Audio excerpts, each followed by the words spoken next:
এগুলা বন্ধ হোক, নিষিদ্ধ সংগঠন কেন মিছিল করবে? আমরা চাই না কোনো সংঘাত সংঘর্ষে জড়াতে, আমরা চাই প্রশাসন এটার দৃষ্টি দেখ এবং করতেছে এদের বিরুদ্ধে। এবং আমি বিশেষ করে মহানগরের বিএনপি, জেলার বিএনপি ওদেরকে বলতেছি এদের প্রতি আপনারা দৃষ্টি দেন।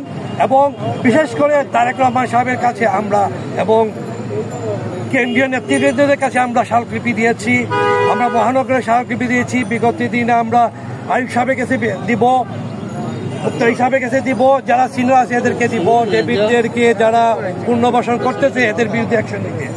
এবং বিএনপি যারা এইগুলা পুনর্বাসন করতেছে, বিগত দিনে যারা আমাদের বঞ্চিত করেছে এদেরকে আমরা কিন্তু এর বিরুদ্ধে যেতে আমরা বাধ্য হব। এবং প্রমাণ হয়েছে যে ওরা আওয়ামী লীগের দূষক।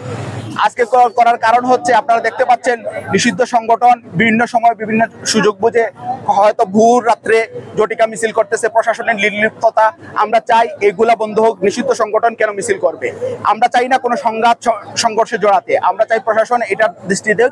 এবং নিহাসিনার আজকে দেখেন কিছু চাপ দেওয়ার পর কিছু তাদের দূষর কিছু জেলে গেছিল, আজকে এরা জামিনে বের হয়ে আসছে। বিচার হচ্ছে কোথায়? তাদের বিচারের দাবি জানাচ্ছি। এবং আমাদের কিছু বিপদগামী লোক সংগঠনের ভিতরে তাদের কিছু ভুল ইনফরমেশনের মাধ্যমে অনুপ্রবেশ করিয়েছে, এদেরকে আমরা এই সংগঠন থেকে বিতাড়িত করতে চাই।